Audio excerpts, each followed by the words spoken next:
Hello बच्चों, class 12th। हम लोग जो लेसन हम लोगों का चल रहा था समाजशास्त्र में, सामाजिक संरचना में, उसमें हम लोगों ने उपनिवेशवाद काल पढ़ा था। उसके बाद राष्ट्रवाद पढ़ा और राष्ट्रवाद में ही आज हमारा जो है राष्ट्रवाद, जो गांधी युग के नाम से जाना जाता था, सन 1918 से 1947 तक का। तो आप लोगों को ये बताया था कि इस राष्ट्रवाद में, गांधी जी के राष्ट्रवाद में, इसके 3 आधार थे जिसके लिए उन्होंने आंदोलन किया था। तो उसमें सबसे पहला था हमारा असहयोग आंदोलन, और दूसरा था सविनय अवज्ञा आंदोलन, और तीसरा था भारत छोड़ो आंदोलन। तो आज हम लोग राष्ट्रवाद का जो गांधी युग था उसमें हम लोग आज असहयोग आंदोलन, इसके बारे में चर्चा करेंगे कि असहयोग आंदोलन क्यों, कब चलाया गया था। तो असहयोग आंदोलन में गांधी जी द्वारा ये चलाया गया था, और इस आंदोलन में गांधी जी ने श्रमिकों, किसानों, व्यापारियों, वकीलों, विद्यार्थियों और यहाँ तक कि इस आंदोलन में स्त्रियों तक के सक्रिय सहभाग को अंग्रेजी सरकार के साथ असहयोग करने के लिए आवश्यक माना। तो आंदोलन के द्वारा उन्होंने भारत की जनता को सरकारी स्कूलों, कार्यालयों, न्यायालयों और आयोजनों का बहिष्कार करने की प्रेरणा दी थी। तो जब उन्होंने बहिष्कार करने की प्रेरणा दी तो इसके द्वारा जो विदेशी कपड़ों का बहिष्कार करके स्वदेशी वस्तुओं के उपयोग पर जोर दिया गया था कि स्वदेशी वस्तुओं को अपनाया जाए, जितने भी विदेशी सामान हैं उनको बहिष्कृत किया जाए। तो बच्चों की शिक्षा के लिए राष्ट्रीय भावना को जो प्रेरित करने वाले विद्यालय और कॉलेजों की स्थापना पर जब बल दिया गया तो उसका परिणाम ये हुआ कि लाला लाजपत राय और चित्तरंजन दास, मोतीलाल नेहरू और डॉक्टर राजेंद्र प्रसाद तथा विट्ठल भाई पटेल, ये जो प्रमुख वकील थे, इन्होंने अपनी प्रैक्टिस क्या की थी, छोड़ दी थी, और जगह जगह पर इन्होंने विदेशी कपड़ों की होलियां जलाईं। जितने भी विदेशी कपड़े थे उसको जगह जगह, जिस तरह से होलिका दहन होता है, उसी तरह से इन लोगों ने विदेशी कपड़ों की होलियां जलाईं, और राष्ट्रवाद को जो है वो प्रोत्साहन देने के लिए, कि राष्ट्रवाद को जब इन्होंने प्रोत्साहन देने के लिए काशी विद्यापीठ आपकी वाराणसी में है, बिहार विद्यापीठ, गुजरात विद्यापीठ, तिलक विद्यापीठ और विश्व भारती तथा जामिया मिलिया जैसे जो बड़े बड़े शिक्षा केंद्र स्थापित हुए थे। तो इस आंदोलन का दमन करने के लिए 30,000 से भी अधिक राष्ट्रवादियों को जेल में डाल दिया गया। जब उनको जेल में डाल दिया गया तो इस आंदोलन से भारतीयों में स्वतंत्रता की लड़ाई के लिए और ज़्यादा उत्साह जो है वो जागृत हुआ और उनके अंदर और जोश आया। तो लोगों ने क्या किया, लोगों के अंदर जो जेल जाने का डर था वो धीरे धीरे ख़त्म हो गया। वो जेल जाने से वो लोग नहीं अब डरते थे। तो स्वदेशी वस्तुओं का उपयोग जो है, जो तेज़ी से बढ़ने लगा था, तो पहली बार असहयोग आंदोलन में देशभक्ति की भावना जो है वह घर घर में दिखाई देने लगी।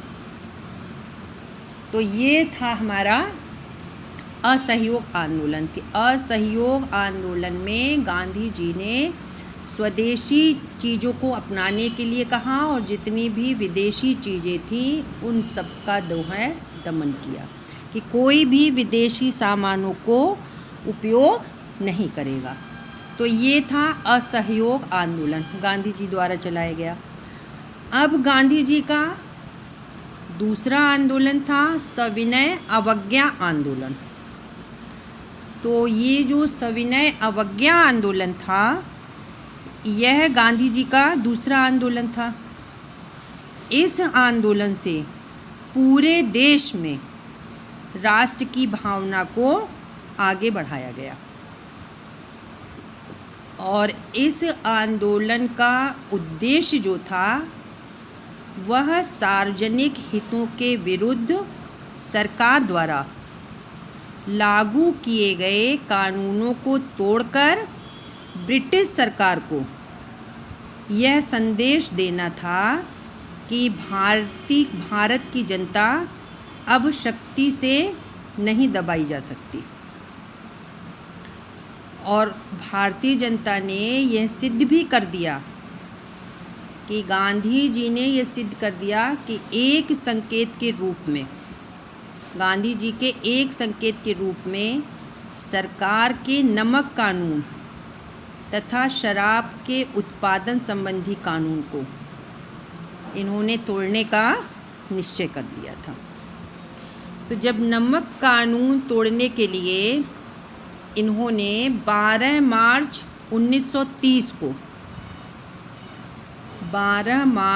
1930 को साबरमती आश्रम से 78 साथियों के साथ दांडी यात्रा आरंभ की थी। ये याद रखिएगा, 12 मार्च 1930 को इन्होंने साबरमती आश्रम से 78 साथियों के साथ दांडी यात्रा आरंभ की थी। तो साबरमती आश्रम से समुद्र तट पर जो बसे हुए दांडी गांव की दूरी थी वह लगभग 380 किलोमीटर की थी। तो रास्ते में जब उनकी यात्रा में हर वर्ग के लोग शामिल होते गए, तो 24 मार्च को जब महात्मा गांधी दांडी पहुँचे तब उनकी यात्रा में सम्मिलित होने वाले लोगों की संख्या 110 लाख तक पहुंच गई थी। शुरू की थी इन्होंने 78 व्यक्तियों से, लेकिन वहां पहुंचते पहुंचते 110 लाख तक पहुंच गए थे। तब समुद्र तट पर पहुंचकर सभी को नमक बनाकर नमक के कानून को तोड़ दिया। फिर उसके बाद टैक्स देना इन्होंने बंद कर दिया। शराब कानून को तोड़ने के लिए भी लोग काफ़ी संख्या में एकत्रित हुए। लोगों ने शराब की दुकानों पर धरना देकर उन्हें बंद करवा दिया। फिर उसके बाद आंदोलन में महिलाओं ने भी बहुत बड़ी सहभागिता निभाई थी। केवल दिल्ली में शराब की दुकानों पर धरना देने के अपराध में 16,000 से भी अधिक महिलाओं को जेल भेज दिया गया था, केवल दिल्ली में। लेकिन गांधी जी के इस आंदोलन को जितना दबाया जा रहा था, लोगों की राष्ट्रीय भावना उतनी ही तेज हो रही थी, उभरने लगी थी। तो ये था सविनय अवज्ञा आंदोलन। इस आंदोलन में नमक तोड़ो कानून था और आपका जो है इन्होंने गांधी जी के साथ आगे बढ़ने का प्रयास किया। शराब और नमक, इन दो चीज़ों को उन्होंने हटाया। और अब तीसरा आंदोलन जो है वो गांधी जी का भारत छोड़ो आंदोलन। ये तीसरा आंदोलन था। तो गांधी द्वारा जब ये राष्ट्रवादी आंदोलनों में सबसे अधिक महत्वपूर्ण और अंतिम आंदोलन इसको कहा जाएगा, भारत छोड़ो आंदोलन। तो यह आंदोलन अगस्त 1942 से आरंभ किया गया। अगस्त 1942 से आरंभ किया गया। इसके द्वारा उन्होंने पूरे देश को करो या मरो का संदेश देकर व्यापक आंदोलन छेड़ दिया, करो या मरो। तो इसका उद्देश्य क्या था भारत छोड़ो आंदोलन में, कि भारत को ब्रिटिश शासन से पूरी तरह से मुक्त करवाना और पूर्ण स्वतंत्रता प्राप्त करना था। तो आंदोलन आरंभ होते ही गांधी जी सहित सभी प्रमुख नेताओं को ब्रिटिश शासन ने क्या किया, जेल में बंद कर दिया। तो इसके बाद इस आंदोलन में देश में राष्ट्रीय चेतना इतनी ज़्यादा जब बढ़ गई, जब हमारे नेता सब बंद हो गए तो इतनी ज़्यादा चेतना बढ़ गई कि अंग्रेज सरकार के सामने शासन चलाना कठिन हो गया। तो जब शासन चलाना को कठिन हो गया तो फिर सन 1945 में 1945 में इंग्लैंड में होने वाले चुनाव में जो लेबर पार्टी की सरकार बन गई थी, जो भारत को स्वतंत्र देने के पक्ष में थी, तो ब्रिटिश शासन द्वारा क्या किया कि भारत को एक स्वतंत्र राष्ट्र घोषित करने से पहले इसे भारत और पाकिस्तान जैसे दो टुकड़ों में विभाजित कर दिया गया था। जब भारत और पाकिस्तान दो टुकड़ों में इसको विभाजित कर दिया गया था, तो उस समय A.R. देसाई ने यह निष्कर्ष निकाला कि भारत में राष्ट्रवाद के विकास में अंग्रेज़ों द्वारा जो स्थापित आधुनिक शिक्षा की भूमिका है, तो ये सबसे महत्वपूर्ण सिद्ध हो रही थी, क्योंकि सबको इन्होंने पढ़ने के अवसर दिए थे। तो राष्ट्रवाद का जब विकास हुआ तो उन्हीं नेताओं के प्रभाव से अंग्रेज़ों द्वारा स्थापित शिक्षा के माध्यम से एक ऐसे राष्ट्र को प्रोत्साहित किया गया जो व्यक्तिगत स्वतंत्रता और सामाजिक स्वतंत्रता न्याय पर आधारित थी। जब ऐसे उस सामाजिक न्याय पर जो आधारित थी, तो उसी के साथ क्या हुआ कि श्रमिक, किसान और समाज से जो शोषित वर्ग के लोग थे, उन्होंने सन 1960 में एक पुस्तक जो है भारतीय राष्ट्रवाद में नई प्रवृत्तियाँ, ये पुस्तक जो है भारतीय राष्ट्र में नई प्रवृत्तियाँ, A.R. देसाई ने उसमें लिखा कि भारत में स्वतंत्रता के बाद यहाँ की प्रशासनिक और आर्थिक व्यवस्था किसी न किसी रूप में ब्रिटिश शासन की पूंजीवादी व्यवस्था से प्रभावित रही है। और उसका कारण क्या था कि भारत में राष्ट्र को अनेक चुनौतियों का सामना करना पड़ रहा था। तो ये थे तीनों गांधी जी के असहयोग आंदोलन, सविनय अवज्ञा आंदोलन और भारत छोड़ो आंदोलन। ये तीनों गांधी जी ने चलाए थे और इस तीनों आंदोलनों में वो सफल हुए। और इसमें हमारी भारतीय जो थी हमारी जनता, उसने इनका बहुत ही ज़्यादा साथ दिया, तभी हम लोगों को स्वतंत्रता मिल पाई, पूर्ण स्वतंत्रता। अब हमारा अगला टॉपिक है भारतीय राष्ट्रवाद की प्रमुख विशेषताएं। भारतीय राष्ट्रवाद की प्रमुख विशेषताएं। तो भारतीय राष्ट्रवाद की प्रमुख विशेषताओं में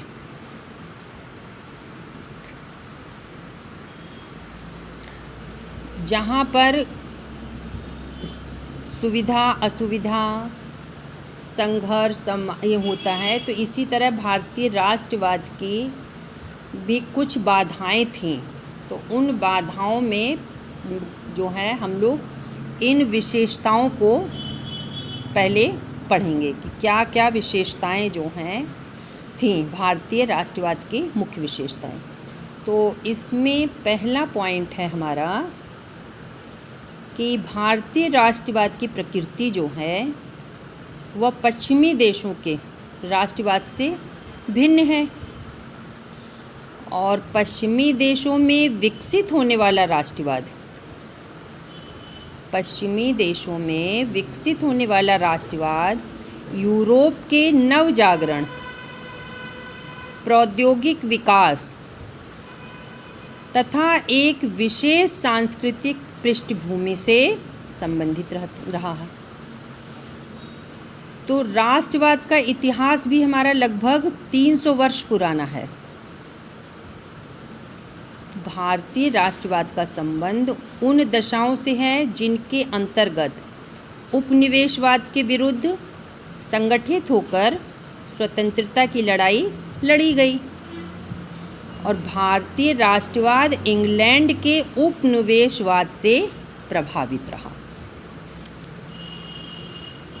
और अब दूसरा पॉइंट है हमारा, जो भारतीय राष्ट्रवाद में अंग्रेज़ सरकार द्वारा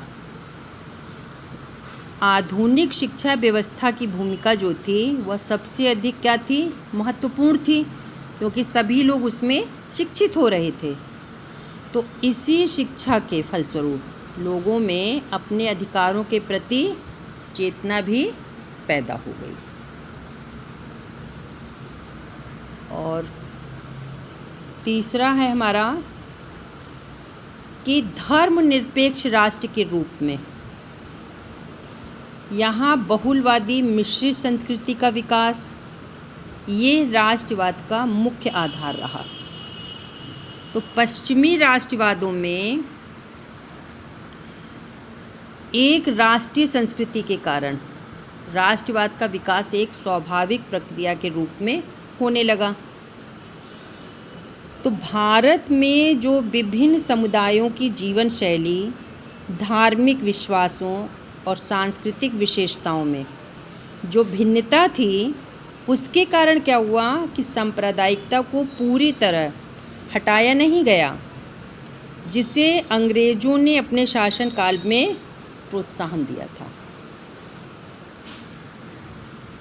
और फिर चौथा है कि स्वतंत्रता के बाद भारत में जाति संबंधी जो भेदभाव का प्रभाव जो था वह क्या हुआ, कम होने लगा। और जो विभिन्न जातियाँ जो थीं दबा समूह के रूप में रह रही थीं, तो उन्हें अधिक से अधिक सुविधाएं प्रदान की गईं।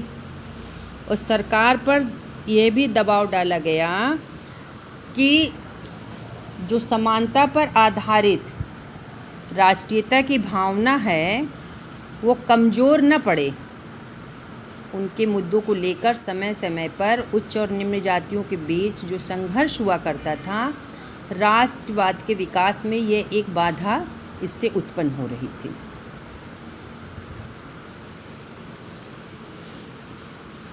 फिर पांचवा पॉइंट है कि भारतीय समाज में एक राष्ट्रभाषा का अभाव है और वो आज भी देखने को मिल रहा है। भारतीय संविधान के द्वारा जो विभिन्न क्षेत्रों की 22 भाषाओं को मान्यता दी गई है, हमारे संविधान में 22 भाषाओं को मान्यता दी गई है। तो जो विभिन्न क्षेत्रों के लोग जब प्रशासन और शिक्षा के क्षेत्र में अपनी भाषा को अधिक महत्व देते हैं, जो अपनी भाषा को अधिक महत्व देते हैं, तो इससे क्षेत्रवाद में क्या होती है, वृद्धि होने लगती है। और भाषा की भिन्नता के कारण एक क्षेत्र का व्यक्ति अपने से दूर किसी दूसरे क्षेत्र में जाने पर क्या करता है, अपने आप को अकेला या अजनबी महसूस करने लगता है। तो जब यह वैचारिक आधार जो है यह क्या करता है, बाद में एक समस्या सी पैदा होने लगती है। तो भारत को एक राष्ट्र राज्य कहा जाए अथवा एक राष्ट्र के रूप में देखा जाए। और छठवां है, राष्ट्रवाद का सबसे महत्वपूर्ण आधार संविधान में है कि कहा गया है कि व्यवस्थाओं के आधार पर सत्तारूढ़ राजनीतिक दलों द्वारा राष्ट्रवाद को विकसित करना क्या है, इसके विपरीत राष्ट्रवाद से संबंधित विभिन्न मुद्दों का समाधान करना। ये एक बहुत ही कठिन काम हो जाता है, लेकिन फिर भी जो राजनीतिक दल जो हैं ये अपने स्वार्थों के कारण उन समस्याओं का समाधान नहीं होने देते जो राष्ट्रवाद के लिए आवश्यक होती हैं। तो राष्ट्रवाद की विशेषताओं से यह अनुमान लगाया जा सकता है कि राष्ट्रवाद के सामने पहले भी और आज भी सबसे बड़ी चुनौती जो है एक धर्मनिरपेक्ष और लोकतांत्रिक व्यवस्था के रूप में है, जिसमें विभिन्न धर्मों, संस्कृतियों, भाषाओं और क्षेत्रों से संबंधित समुदायों की सांस्कृतिक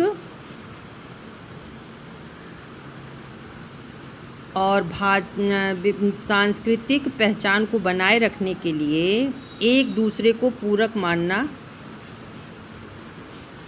तो इससे क्या होता है, यह अनुमान लगाया जा सकता है कि भारतीय परिस्थितियों में राज्य का एक सहयोगी पूरक विकल्प है। राष्ट्र हो या राष्ट्र राज्य हो, तो इसी के आधार पर राष्ट्रवाद के दीर्घकालीन उद्देश्यों को प्राप्त करना संभव हो सकता है। तो ये हमारा था भारतीय राष्ट्रवाद की प्रमुख विशेषताएं। और अब हमारा अगला टॉपिक है भारत में वर्ग। भारत में वर्ग, ये हमारा अगला टॉपिक है। तो वर्ग क्या है, इसके बारे में अब आप लोगों को बताते हैं। तो वर्ग जो है ये किसी भी समाज की संरचना को समझने के लिए ये ज़रूरी होता है। उसे बनाने वाले जो विभिन्न वर्गों की प्रकृति है उसको भी जानना आवश्यक है कि कैसे जो है वर्ग बना है। तो सबसे पहले इसमें हम लोग मैकाइवर तथा पेज, ये नाम भी समाजशास्त्र में अधिकतर आप लोगों ने सुना होगा। तो मैकाइवर तथा पेज ने वर्ग के अर्थ को अपने शब्दों में स्पष्ट करते हुए कहा है कि सामाजिक वर्ग समुदाय का वह भाग है, सामाजिक वर्ग समुदाय का वह भाग है जो सामाजिक स्थिति के आधार पर शेष भाग से पृथक होता है। तो शेष भाग से पृथक होता है, इसके लिए शेष भाग में क्या आएगा आपका, जैसे प्रशासनिक अधिकारियों और कारखानों के श्रमिक की सामाजिक आर्थिक स्थिति क्या है, एक दूसरे से अलग होने के कारण ये दो अलग वर्ग बन गए। आ रहा है ना समझ में आप लोगों के। तो ये जैसे जो अधिकारी है उसका अलग वर्ग हो गया और जो श्रमिक हैं उनका अलग वर्ग हो गया। तो ये दो अलग वर्ग हो गए। तो इसी तरह से ये तो थी मैकाइवर और पेज की परिभाषा। इसी तरह आप देखते हैं गिन्सबर्ग, इन्होंने भी अपने शब्दों में वर्ग को परिभाषित किया है। तो इन्होंने कहा है कि एक सामाजिक वर्ग ऐसे व्यक्तियों का समूह है, एक सामाजिक वर्ग ऐसे व्यक्तियों का समूह है जो व्यवसाय, धन, शिक्षा, जीवन यापन के तरीकों, विचारों, मनोवृत्तियों और व्यवहारों में एक दूसरे के समान होते हैं अथवा इनमें से कुछ आधारों पर एक दूसरे से समानता अनुभव करते हैं। तो इन्होंने वर्ग की अवधारणा की कुछ प्रमुख विशेषताओं को भी बताया है कि किन विशेषताओं और किन आधारों पर वर्ग को समझा जा सकता है गिन्सबर्ग में। तो इन्होंने वर्ग की जो विशेषताएं बताई हैं, आइए अब उन विशेषताओं के बारे में बताएं कि कौन कौन सी गिन्सबर्ग ने वर्ग की विशेषताएं बताई। तो नंबर 1, वर्ग उन व्यक्तियों का बड़ा समूह है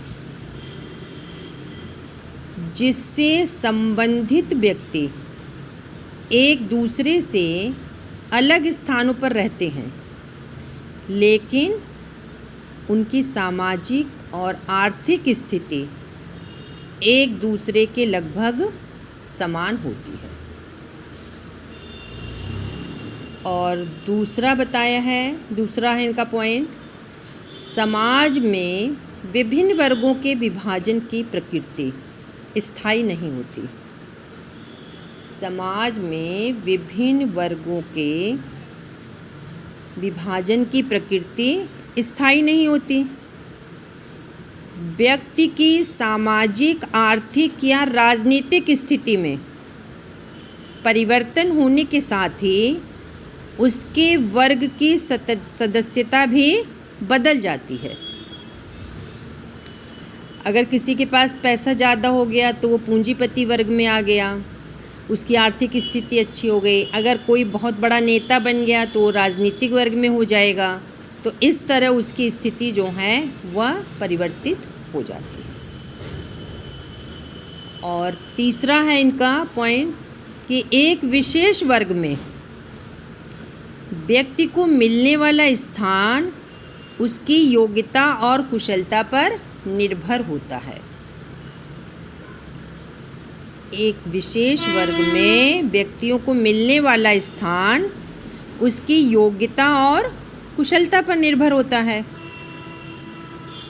और चौथा है, प्रत्येक वर्ग की एक सामान्य जीवन शैली होती है इसका तात्पर्य है कि उपभोग, उत्पादन, निवास, शिक्षा, आय और मनोवृत्ति के क्षेत्र में एक वर्ग के सभी लोगों के जीवन में बहुत कुछ समानता देखने को मिलती है।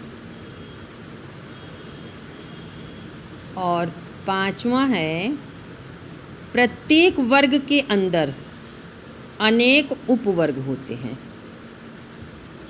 प्रत्येक वर्ग के अंदर अनेक उपवर्ग होते हैं। जैसे अब आपको बता दें कि समाज के जो मध्यम वर्ग के सभी लोग की आर्थिक स्थिति, प्रतिष्ठा, अधिकार और व्यवहार समान नहीं होते हैं। तो इस दशा में मध्यम वर्ग को भी उच्च, मध्यम तथा निम्न 3 उपवर्गों में विभाजित किया जाता है। जैसे मध्यम वर्ग में कुछ अच्छी स्थिति के होते हैं तो वो उच्च में सम्मिलित हो गए, और मध्यम में ही कुछ निम्न के होते हैं तो वो निम्न में सम्मिलित हो गए, और मध्यम है ही। तो ये 3 वर्गों में इनको विभाजित किया है। और छठवां है कि विभिन्न वर्गों की परिस्थिति जो है, विभिन्न वर्गों की परिस्थिति भी एक दूसरे की तुलना में ऊंची और नीची होती है। ऊंच नीच की इस संस्तरण का निर्धारण प्रत्येक वर्ग को दूसरे की तुलना में मिलने वाले अधिकारों और सुविधाओं से होता है। और 7वां है कि वर्ग संरचना की मुख्य विशेषता है कि प्रत्येक वर्ग के लोगों में वर्ग चेतना का होना आवश्यक है। जिन लोगों की सामाजिक आर्थिक स्थिति, व्यवहार और जीवन का ढंग एक तरह का होता है, उनके बीच समानता की चेतना पैदा हो जाती है और इसी को वर्ग चेतना भी कहा जाता है। और यही चेतना एक वर्ग के सभी लोगों को एक दूसरे से बांधती है। तो ये इनके जो हैं 7 विशेषताएं जो थी, गिन्स वर्ग ने 7 विशेषताएं वर्ग के लिए निर्धारित की थी। अब हम लोग ये देखेंगे कि भारतीय समाज जो है, इसमें विभिन्न वर्गों की प्रकृति, जैसे पश्चिमी समाजों के आधार पर, ये प्राचीन काल से भारत की वर्ग संरचना वर्गों के विभाजन से प्रभावित होती रही है। तो यहाँ व्यक्ति की योग्यता और प्रयत्नों का एक लंबे समय तक उतना ही महत्व नहीं मिला जितना कि व्यक्ति के जन्म को। तो ये देखा जाता है कि परंपरागत जो भारतीय समाज 4 प्रमुख वर्गों में बटा है।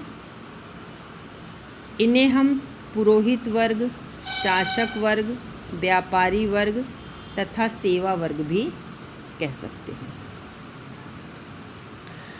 कि स्वतंत्रता के बाद जो था भारतीय समाज में, जब लोकतांत्रिक और समतावादी व्यवस्था स्थापित हुई, तो जो निम्न जाति के जो सभी परंपरागत निर्योग्यताओं को दूर कर दिया गया, तो जमींदारी व्यवस्था को समाप्त करने के लिए सामंतवादी व्यवस्था भी समाप्त हो गई। औद्योगिक विकास के अतिरिक्त सरकार ने ग्रामीण विकास पर विशेष ध्यान दिया। नगरीकरण में वृद्धि होने से ग्रामीण जनसंख्या का एक बड़ा हिस्सा नगरों की ओर चला गया। तो भूमि सुधारों से भी ग्रामीणों के आर्थिक स्तर में सुधार हुआ और इस प्रकार कुछ समय पहले तक जो भारतीय समाज केवल उच्च और निम्न 2 वर्गों में विभाजित था, तो उसी में एक नया वर्ग स्थापित हुआ, मध्यम वर्ग। अब 3 वर्ग कहा जाता है, उच्च वर्ग, मध्यम वर्ग, निम्न वर्ग। और ये तीनों वर्ग केवल नगरों में ही नहीं, ग्रामीण क्षेत्रों में भी पाए जाते हैं। तो ये अब हम लोग देखेंगे, ये तो हमारा हो गया था भारतीय वर्ग। और भारतीय वर्ग में हम लोगों ने गिन्स वर्ग के द्वारा जो उनकी विशेषताएं थी वर्ग से संबंधित, उसके बारे में हम लोगों ने जानकारी ली। और इसमें जो वर्ग में बताया कि 3 वर्गों में बांटा गया है, उच्च वर्ग, मध्य वर्ग और निम्न वर्ग। तो अब अगला टॉपिक हम लोग देखते हैं, ग्रामीण भारत में वर्ग संरचना। कि ग्रामीण भारत में वर्ग संरचना किस प्रकार की है। तो इसमें ये देखा जाएगा कि ब्रिटिश शासन में जब किसानों से भूमि का लगान वसूल करने के लिए जमींदारी व्यवस्था लागू की गई, तो किसान का उस भूमि पर कोई अधिकार नहीं रहा। तो जिस पर वह खेती करता था, तो सभी कृषक अपनी भूमि के स्वामी न रहकर उस पर काम करने लगे और श्रमिक बन गए।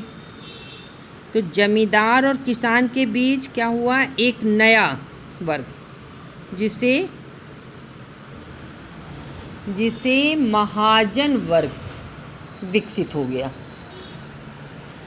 तो उसका महाजन वर्ग का काम क्या था कि अपनी शर्तों पर किसानों को ऋण देना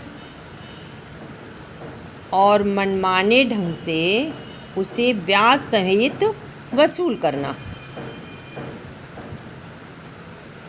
तो इसमें क्या हुआ कि गाँव में जो दस्तकार वर्ग था, वह इंग्लैंड में मशीनों से बनने वाली सस्ती वस्तुओं के कारण पूरी तरह विघटित हो गया। तो इस आधार पर डैनियल थर्नर ने अपने अध्ययन में ये पाया कि ग्रामीण भारत की परंपरागत वर्ग संरचना में 3 वर्गों की प्रधानता रही। 3 वर्ग वो कौन कौन सी थी जिनकी प्रधानता रही? पहला था भूमि के मालिक अथवा जमींदार, और दूसरा था महाजन अथवा साहूकार, और तीसरा था जमींदार की भूमि पर काम करने वाले कृषक, कृषि मजदूर। तो ये 3 तरह के वर्ग उसमें बन गए। तो भारत में स्वतंत्रता के बाद जब जमींदारी व्यवस्था समाप्त करके किसानों को अपनी भूमि का मालिक स्वयं बनने का अधिकार दिया गया, तो सरकार और किसानों के बीच काम करने वाले मध्यस्थों का प्रभाव जो है वो क्या हो गया, समाप्त हो गया।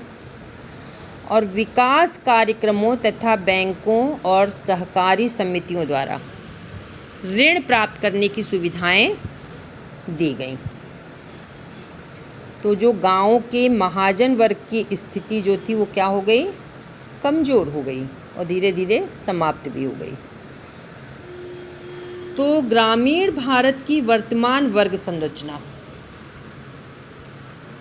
इसके बारे में A.R. देसाई, आंद्रे बीतेई और K.L. शर्मा तथा P.C. जोशी, ये नाम प्रमुख हैं। इन लोगों ने फिर इस पर अपने विचार और अध्ययन किया। तो K.L. शर्मा ने राजस्थान के गांवों का अध्ययन किया। तो वहाँ उन्होंने देखा कि आज़ादी के बाद जो जमींदारों का प्रभाव ख़त्म हो गया है, लेकिन गाँवों में संपन्न किसानों का एक नया वर्ग सामने आ गया उनके, जिसमें जातिगत आर्थिक राजनीतिक शक्ति के कारण इस वर्ग की विशेषता थी कि जमींदारों की तरह ही वह ये करते थे कि ग्रामीण वर्ग संरचना को उन्होंने 5 भागों में बांट दिया। तो इन्होंने जब 5 भागों में इसको बांटा, तो वो 5 भाग कौन से थे? पहला, भूमि के बड़े स्वामी।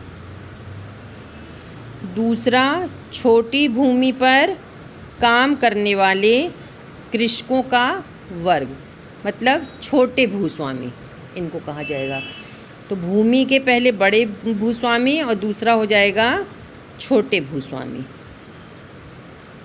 और तीसरा था अपनी भूमि के अतिरिक्त बटाई पर खेती की करने वाले किसानों का वर्ग। तो इसे कहेंगे भूमि के साथ कटाई पर खेती करने वाले कृषक। और चौथा था केवल किराए की भूमि पर खेती करने वाले किसान। तो इसको कहा जाएगा पूर्णतः बटाई पर खेती करने वाले कृषक। और पांचवा था भूमिहीन मजदूरों का वर्ग। तो इन 5 वर्गों में इन लोगों ने बांटा है इसको। पहला भूमि के बड़े स्वामी, दूसरा छोटी भूमि पर काम करने वाले कृषकों का वर्ग, तीसरा अपनी भूमि के अतिरिक्त बटाई पर खेती करने वाले किसानों का वर्ग, चौथा केवल किराए की भूमि पर खेती करने वाले किसान और पांचवा भूमिहीन मजदूरों का वर्ग। तो आज हम लोगों ने इतना राष्ट्रवाद को समाप्त किया है और असहयोग आंदोलन, सविनय अवज्ञा आंदोलन और भारत छोड़ो आंदोलन इसको पढ़ा। फिर उसके बाद हमने भारत में वर्ग, इसके बारे में हम लोगों ने जानकारी ली और फिर उसके बाद हम लोगों का टॉपिक था कि ग्रामीण भारत में वर्ग संरचना। तो ग्रामीण भारत में वर्ग संरचना में इन 5 पॉइंटों को हम लोगों ने पढ़ा। अब इन 5 पॉइंटों में विस्तृत रूप से इसकी जानकारी हम लोग कल पढ़ेंगे। तो ये 5 पॉइंट जितने हैं, भूमि के बड़े स्वामी, छोटी भूमि पर काम करने वाले कृषक वर्ग, अपनी भूमि के अतिरिक्त बटाई पर, केवल किराए की भूमि पर भूमिहीन मजदूर, तो इनके बारे में हम लोग इन 5 पॉइंटों को कल विस्तार से हम लोग पढ़ेंगे कि ग्रामीण वर्ग में जो ये 5 वर्ग को इन्होंने बांटा है, AR Desai, Andre Beteille, KL Sharma, PC Joshi, तो इन लोगों ने इसमें किस तरीके से इसको बताया है, तो इसके बारे में हम लोग कल पढ़ा जाएगा। और फिर उसके बाद हम लोग कल ही नगरीय वर्ग संरचना, ये तो हमारी थी ग्रामीण वर्ग संरचना, और इसी के साथ कल हम लोग पढ़ेंगे फिर नगरीय वर्ग संरचना। इतना जो है हम लोगों ने, अभी हम लोगों का पहला लेसन ही चल रहा है और एक लेसन समाप्त हो जाने के बाद फिर उसके क्वेश्चन आंसर जो हैं वो आप लोगों को बता दिए जाएंगे, उनको आप लोग करिएगा और साथ ही साथ इसको पढ़ते भी चलिएगा, क्योंकि परीक्षा का समय आप लोगों का जो है, कॉलेज खुलने का समय, परीक्षा का समय अभी कुछ समझ में नहीं आ रहा है, इसलिए जितना हो सके आप लोग अपनी पढ़ाई करते रहिए। और जिन लोगों के पास मोबाइल की सुविधा नहीं है उन लोगों को आप लोग मदद करिए कि जिससे वो लोग भी इस नोट्स को बना सकें और अपनी तैयारी जो है वो करते रहें। तो उन लोगों को यदि आप नोट्स दे देंगी तो वो लोग भी अपना कर लेंगे। तो इस तरीके से अब मैं अपनी वाणी को यहीं पे विराम दे देती हूँ। धन्यवाद बच्चों।